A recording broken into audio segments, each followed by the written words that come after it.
three key questions on everybody's minds at this conference, and I'm going to have to keep you all to time. The first one is Russia preparing to expand its aggression? How might the situation evolve? Could Russia strike the Baltics? Is a full mobilization in Putin's mind? That's the first question. The second, what should we expect on the front line in Ukraine?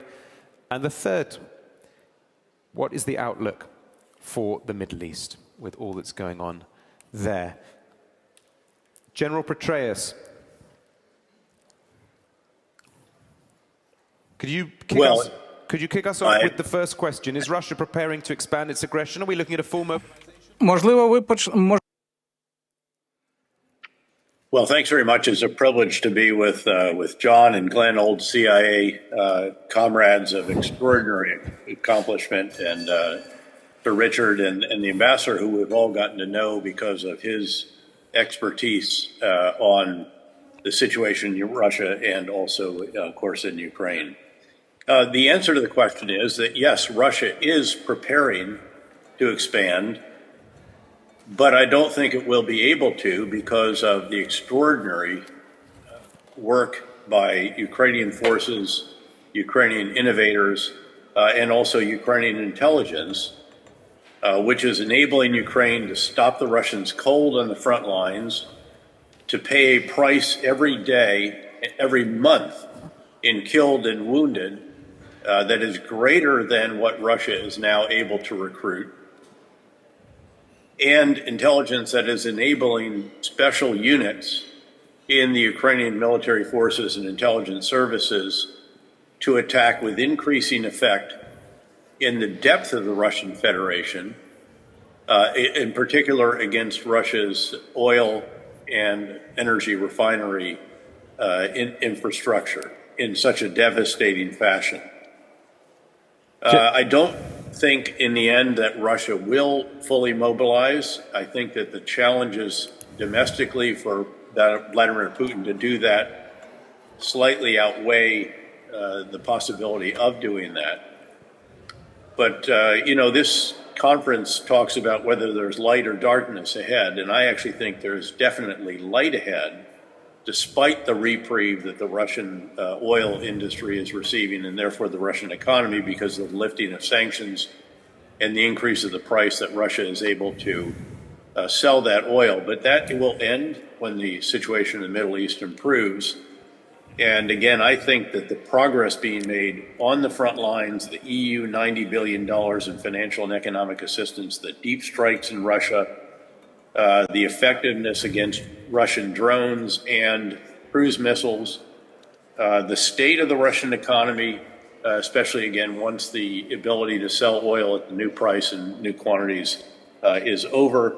And then at the end of the day, Ukrainian innovation, resilience, determination, and sheer spirit of resistance. I gave a speech for a KSF event a few weeks ago that was titled Ukraine's Unbreakable Generation. I believe that's an accurate description of those in Ukraine right now. And because of those qualities and what they have enabled Ukraine to achieve, I think there is definitely light ahead. And I think that Russia will not be able to expand, even though they are preparing to do so. And I will now allow the other intelligence professionals to grade my work. Ambassador, thank you very much. Ambassador Vosman, do you share the same analysis? And what is Russia's end game in all of this, Ambassador Vosman? So, thank you for having me. It's a great honor to join you all, and I'm sorry I couldn't join you in person. I don't think Russia's attack against NATO is imminent or is even agreed upon in Moscow. Russia is preparing for various contingencies against NATO, but Ukraine keeps them busy. Ukraine keeps Russian conventional military tied to Ukraine. We see that in numerous places they have very limited bandwidth to do much extra. So there's nothing. I think there's nothing imminent for now regarding attacking the Baltics or any other NATO state. So as long as the war in Ukraine keeps going on, Russia has very limited option to do anything extra. That's our view. At least it was in Tallinn half a year ago when I left the service. I don't think that things have changed that much. Russia's aim, obviously, is getting further in Ukraine. Putin is obsessed with Ukraine mainly, and by destroying Ukraine, he thinks he can somehow also create a new security reality in Europe.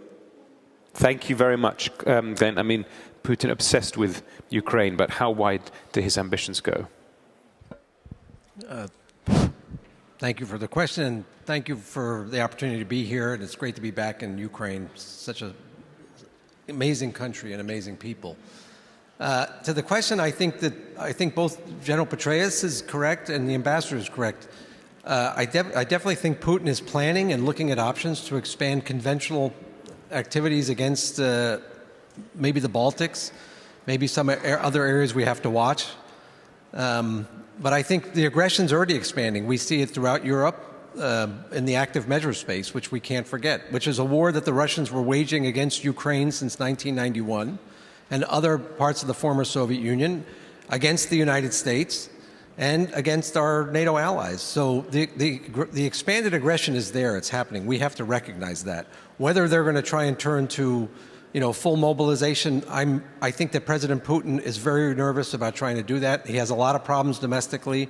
The indications are growing angst among the Russian people, especially the elite, about the way this war is going. So the idea of expanding into another military front is very risky, although we have seen his expansion of the war here in 2022 was a disaster for Russia, and yet he made that miscalculation. So he could miscalculate. Putin is not as brilliant as people often give him credit for being. We've seen that over and over again. So we have to be we need to be prepared. And I think the only way to deter them from making the mistake of expanding the military operations against the Baltics or against another part of NATO is to be absolutely ready and show that we are unified and that the response will be swift and it'll be very painful for Russia. The picture being painted so far, John, is Russia being held back, but very much with wider ambitions. Yeah, Russia's in a constant state of war. Russia pushes and expands until it's punched in the face, and Ukraine is punching it in the face. And to turn it a little bit towards the intelligence side, I think it's a terrible missed opportunity right now for the United States intelligence. Vladimir Putin for years has justified his oppression at home under the false narrative that somehow the CIA and the US and others are trying to destabilize Russia and are involved in covert activities inside Russia. In the 1990s, he's created this false narrative that we were trying to destroy Russia and therefore the people should be mobilized in this constant war against the West. And that's never been true, of course.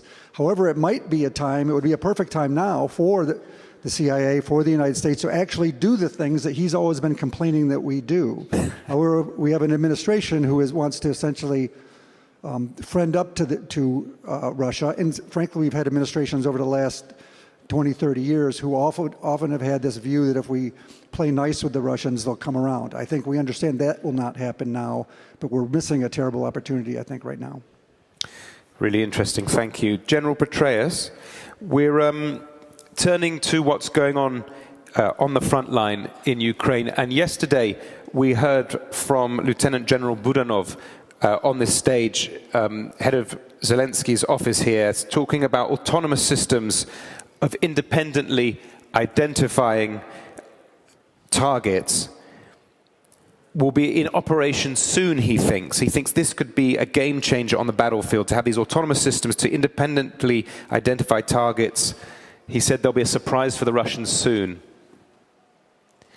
How do you think it's going to play out on the front line in Ukraine in the next few months, General Petraeus?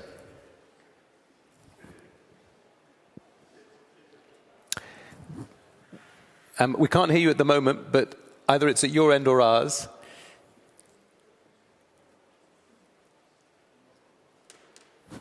General Petraeus, if you can hear me, we can't hear you at the moment. are you on mute? We're going to come back to you, and I think they're going to check your line. I did see Sir Richard has now joined us, and I'd like to welcome him. Sir Richard, if you can hear me. Let me come in here if I could. Apologies. Okay, go for it. I hope the audio is back there. We can hear you. So, having been in the headquarters of Frontline units several weeks ago, together with Glenn, in fact, and Ralph Goff, another traveler CIA station chief in the region and senior intelligence service officer, what we saw was Ukrainian units stopping the Russians cold on the front lines and making them pay an incredible price for every increment of sacred soil that they're able to scratch out, and paying a price that is unsustainable, we think, over time. And that's with the existing unmanned systems, which Ukraine is constantly improving and producing at numbers that are almost hard to comprehend. Ukraine reportedly this year will make 7 million drones. It's using over 10,000 drones a day in all the different tasks that are out there. That, of course, includes maritime, deep aerial, ground, and so forth, not just those in the frontline fight. But General Budanov is right that the introduction of autonomous systems is going to be an extraordinary advantage for the Ukrainians, because where now you're limited by the number of pilots who can remotely pilot these systems, the autonomous systems will remove that limit and enable Ukraine to throw drone swarms at the Russians, for which there really is no defense, certainly no defense in the Russian arsenal. And now, of course, you no longer need the command link, the communications link for the remote pilot to operate the system. And so it is an absolute game changer. In fact, I wrote an article a few months ago titled "The Coming Age of Autonomous Warfare," and noting that that is going to be another massive shift. And whoever gets that first will have an extraordinary advantage.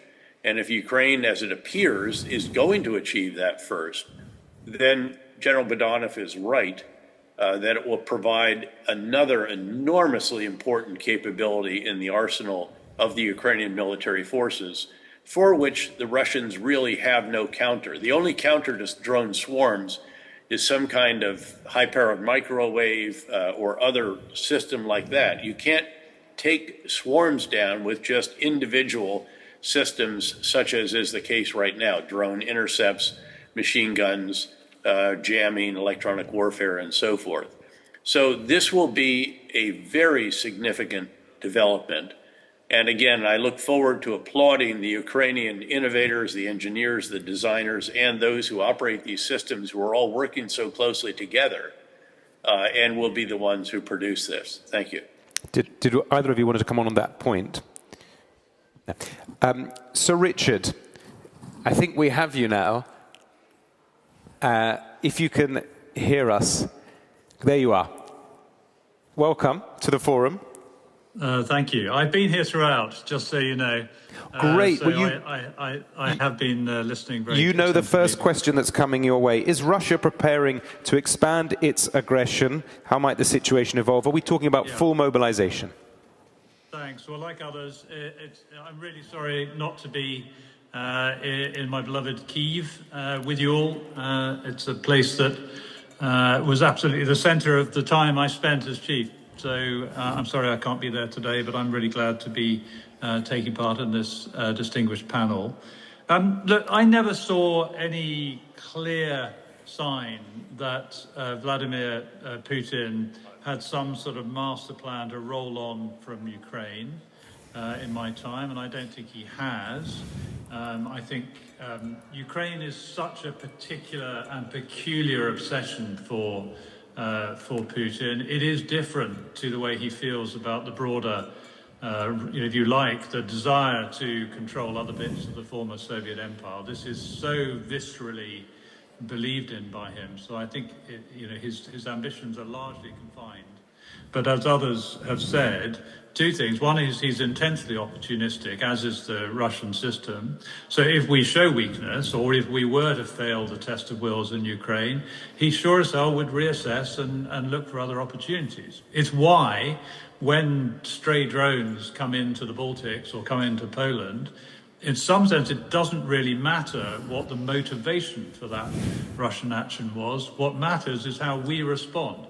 Because if we don't respond robustly and fast to that sort of incursion, then the Russians will draw conclusions from it. Equally, it's important that the Royal Air Force gets up fast and intercepts Russian fighter bombers up against UK airspace.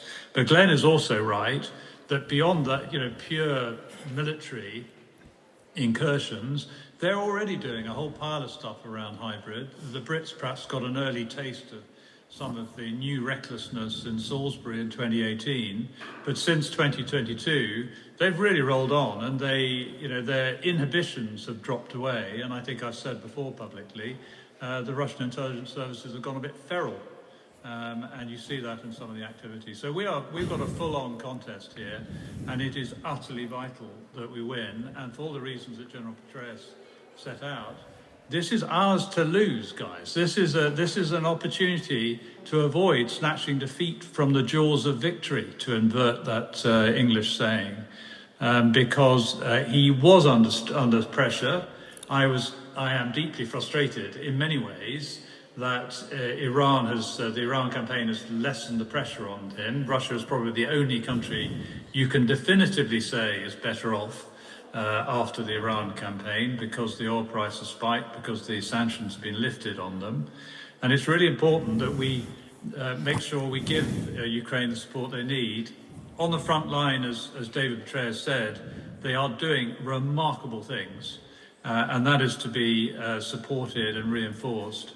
And on the home front, I really worry about the coming winter. Clearly, when you can shoot off 3 times as many Patriots in the Iran campaign as have been provided to Ukraine in the 4 years, you can shoot off more in 3 days. The first 3 days of the campaign saw more Patriots fired than Ukraine has received in 4 years. So, we need to redouble our efforts to support Ukraine in this extraordinary fight, which is on behalf of all of us. Chilling to think that Putin will be looking for other opportunities if Ukraine doesn't work out for him.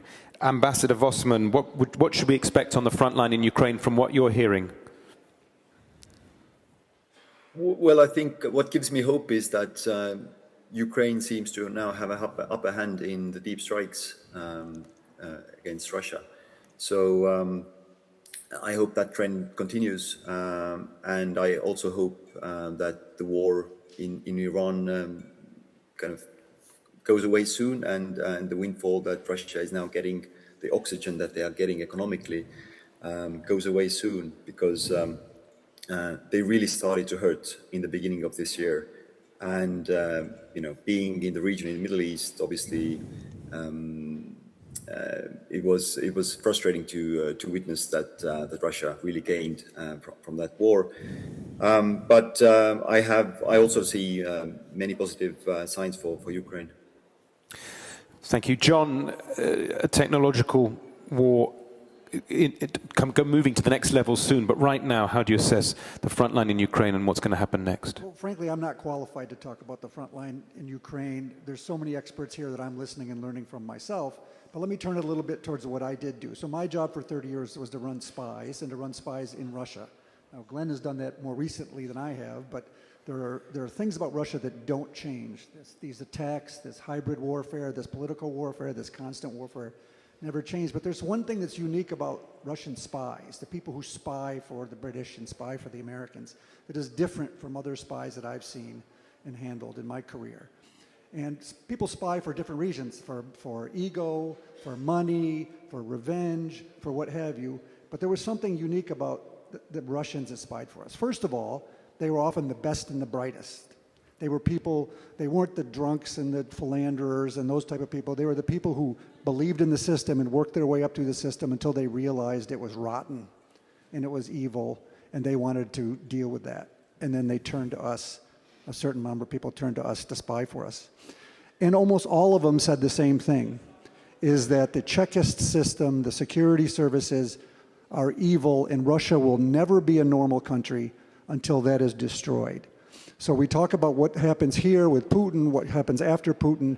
I think one of the things we need to look for here is whatever happens with Russia, if that security apparatus, if that's the KGB apparatus is not taken care of, we will continue to have this nonstop war against the West, which is not just kinetic war, but is assassinations and subversion and attacks and negotiations as a battlefield and these type of things. And so there's something I think to learn from the spies, the Russian spies, who tell us consistently that the system is evil and it needs to be destroyed. Glenn, how do you destroy that system? Well, one thing I think, we just had a great speaker talk about the sanctions regime, and we you know, the war right now, if you talk about the front, and I'll just go back to that question, the Ukrainians are demonstrating, the Ukrainian armed forces and intelligence services are doing incredible work against the army much larger and much more powerful on paper. So what's been accomplished is incredible.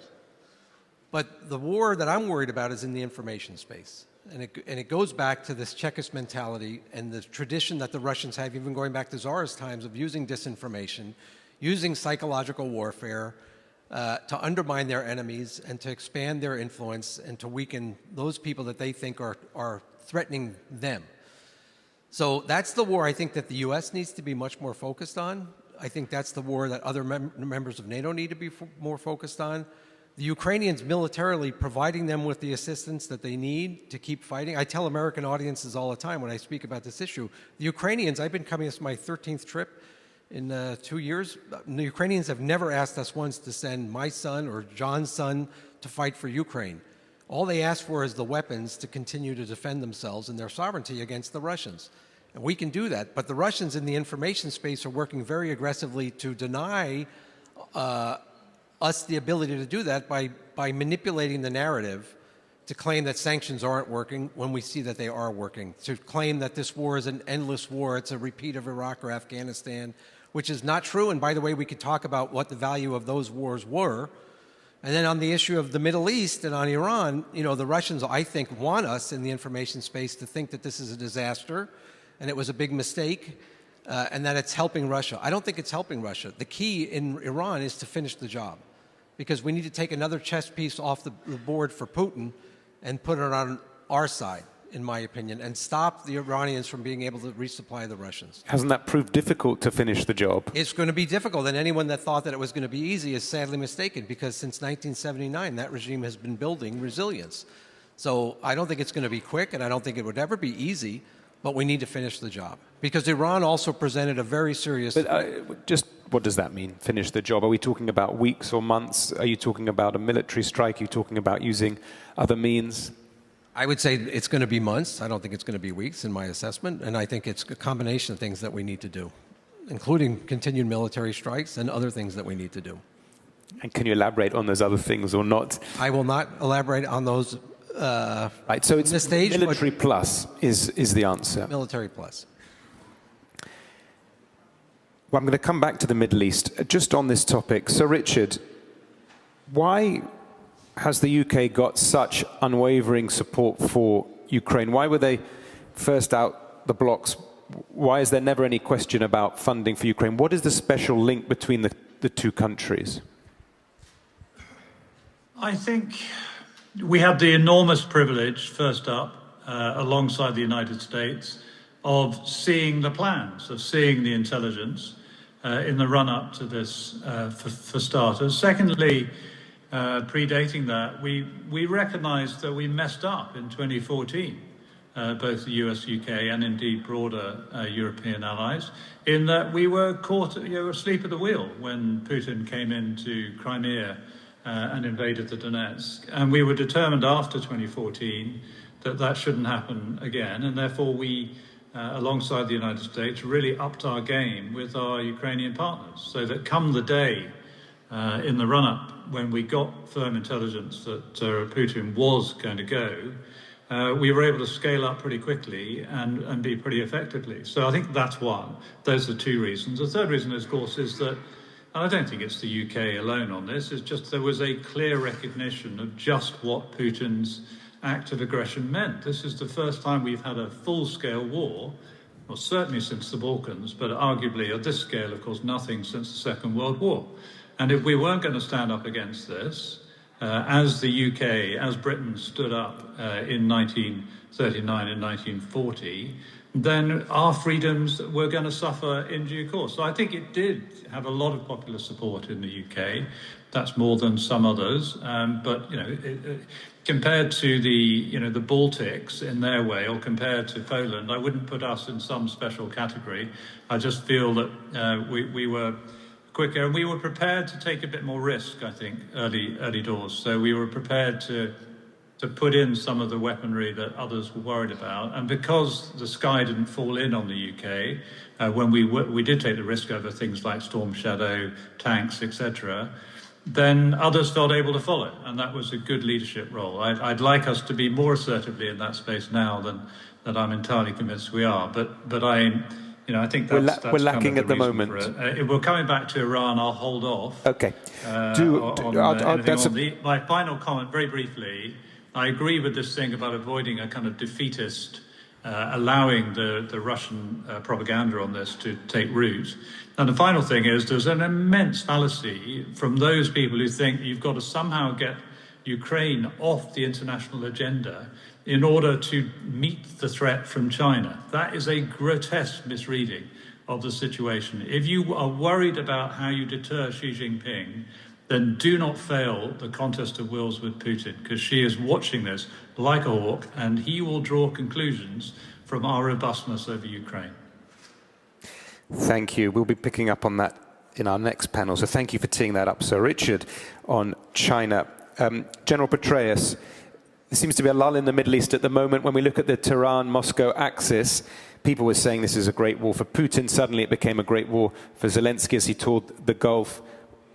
What's happening? Where are we?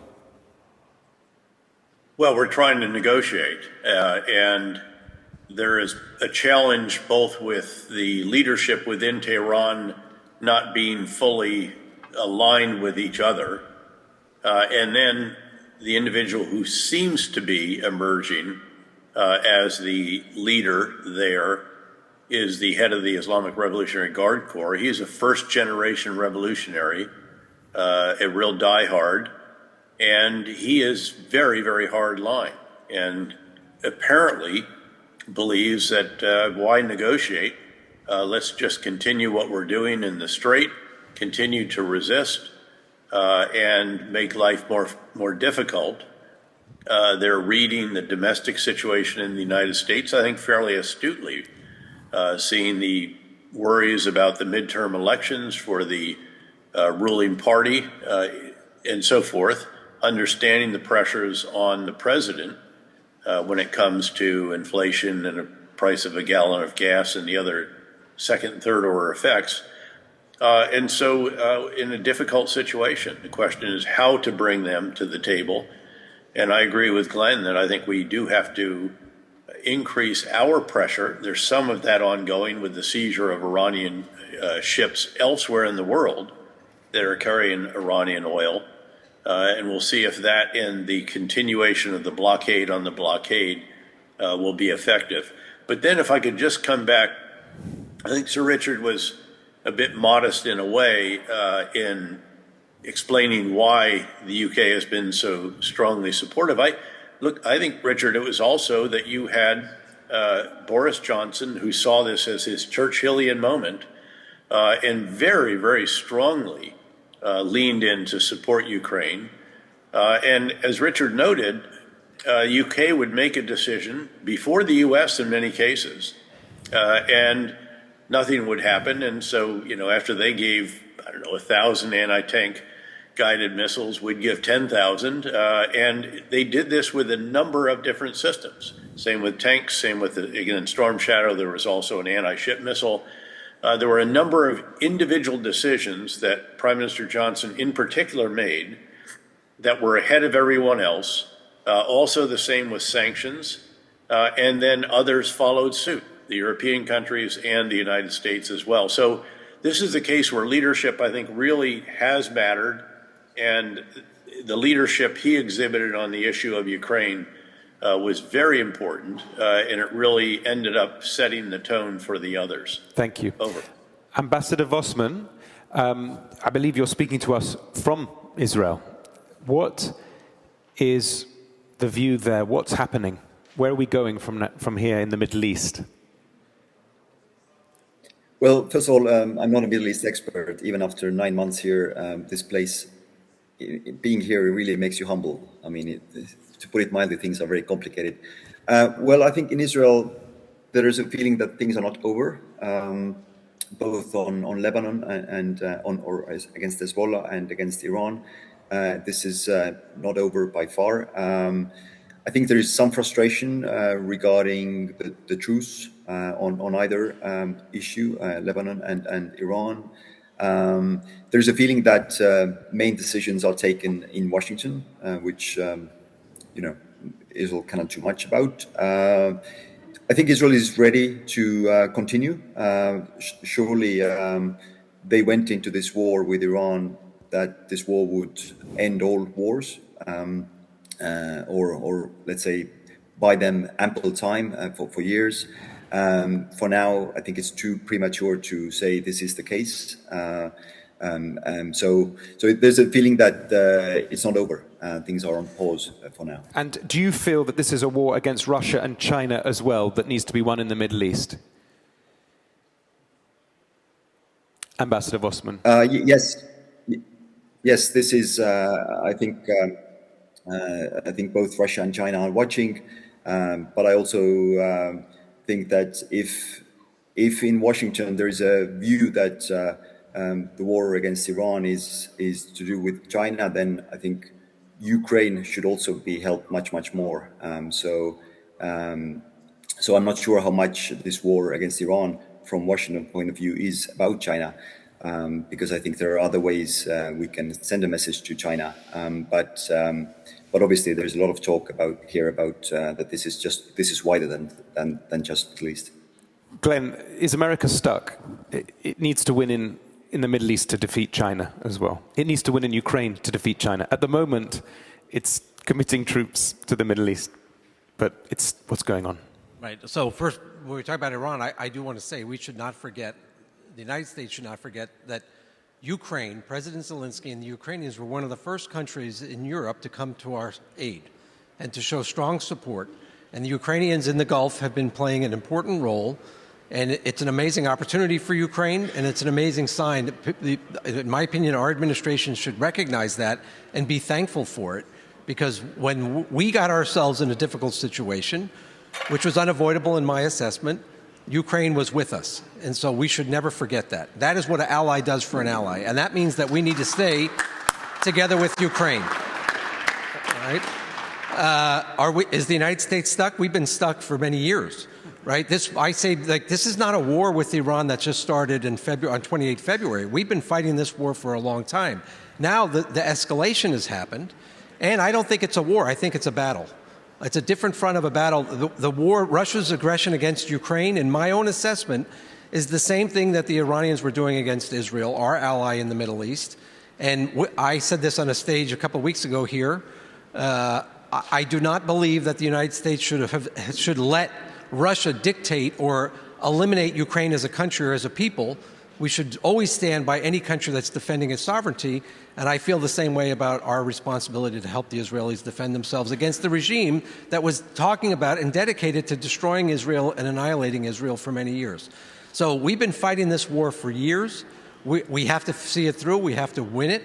And I do think that China is part of the front. I mean, this is one front in a bigger battle or a bigger war of values.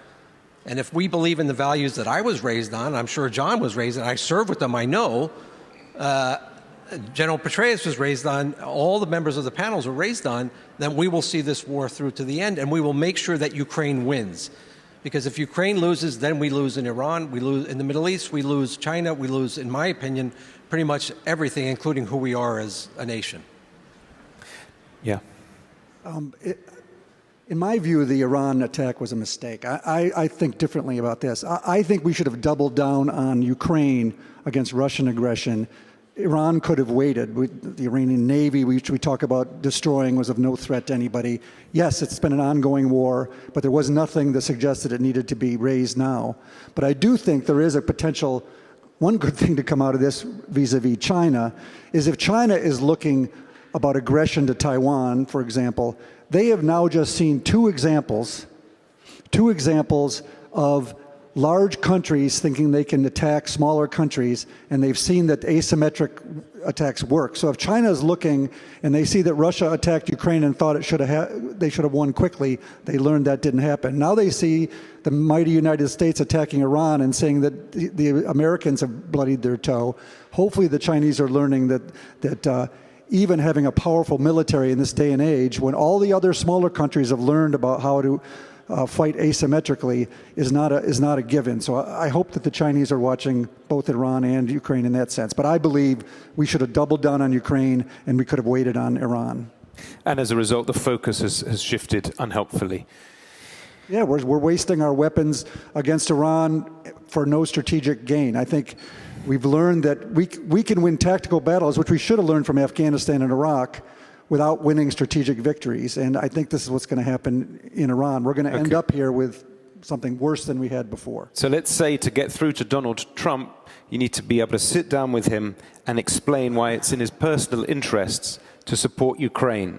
So in order to help him do that, we're going to give each of you a minute before we wrap up to just explain to us how you would, if you had a minute with Donald Trump, explain to him it's in his personal, David Petraeus, I'm coming to you first, and it's in his personal interest to help Ukraine. What would you say to Donald Trump in a minute, General Petraeus? I would offer the prospect of a Trump Tower in downtown Kyiv, and perhaps even a Trump golf course when the peace breaks out there. Everyone is going to be looking for leisure time and to celebrate the IPOs that will generate enormous funds for the great innovators in Ukraine. And I am only partly joking. I would actually cast it as the opportunity to do enormous business with what will be the arsenal of democracy when the guns fall silent. There is no equal to the Ukrainian unmanned systems makers. 7 million drones this year alone, compared with 300,000 that the U.S. made. So I think there will be actually the military-industrial complex of the Western world will look to what's going on in Ukraine and capitalize on what has happened in Ukraine. And so the sooner we can bring this to an end, we can take advantage of those opportunities and then refocus on what is the most important task of the U.S. military, which is, of course, deterrence in the Indo-Pacific region. Okay, that's a Trump Tower and a golf course. Glenn? I would say, Mr. President, a couple of points. First, for years you've been criticizing all your predecessors that they allowed Putin to run circles around them. What has happened, what the Ukrainians have done is they have given you the opportunity to bring Putin to his knees, to show you can be the next Ronald Reagan. You can go down in history as the guy that broke Vladimir Putin and put him in his place. That's number one. Number two, you took action on Iran after negotiations failed, and you felt that the Iranians were dragging them out, were manipulating those negotiations. You've given Putin a year to negotiate. He has not come to the table in any sincerity. It's time to ratchet up the heat on Putin. It's time to stop the facade of these negotiations. You get credit for trying, but now we got to take another approach to solve this problem, right? And finally, I would say you had the courage to take action against the Iranian regime. The Iranian regime that you went after is nothing different than Putin and his regime. They are cut from the same cloth. They are aggressors. They are dangerous. They are tyrants. You took action against the Iranians. Now we need to take more action against Russia. And in this case, we have his attention has gone after a minute. You only had a minute. Okay. Well said. Sir Richard, your minute. To Donald Trump. Putin is not your friend. And here you have an opportunity really genuinely to achieve peace by putting the pressure on Putin at home and helping the Ukrainians to put the pressure, increase the pressure further on the battlefield, and then you will get your peace settlement. Ambassador Vosman. I would say Ukraine is one of the most pro-American countries in Europe with huge resources. So a lot of business deals to be made after the war. It's also a great military power that would reinvigorate NATO if we allow, we should, Ukraine to join. Also, the military innovation that has been talked about already, which is amazing. I see that in Israel as well. Also, it would send a message to China and all the other tyrants in the world. And also, I would say to Mr. Trump that Washington should forget this perennial fear of escalation and stop believing this red line bluff from Moscow that has been keeping the West dysfunctional or weak for years. And finally, I would say to Mr. Trump that Putin quietly or within friends thinks you're weak. Thank you. To wrap it all up, John. I mean, everybody made good points about what should be told to him. And I see in America, people write op-ed pieces and go on TV and speak, and they say Trump should do this, the administration should do that, like they're speaking to George H.W. Bush or something. Donald Trump is something different. I write him off. I don't think anyone's going to... Everyone's been trying for years to appeal to him about what makes sense and what doesn't make sense. And I think he's a bad actor, and I think we need to act on our own until he sees... He will back a winner, so if he sees things are winning here, he will want to join into that. But I wouldn't try to convince him because I don't think he's very smart. So we've had a Trump Tower. Oh, there we go. Which way to go? We have a Trump Tower on a golf course, that he's the next Ronald Reagan. Tell him that Putin is not his friend, that he could reinvigorate NATO, send a message to tyrants, or we just ignore him. All right.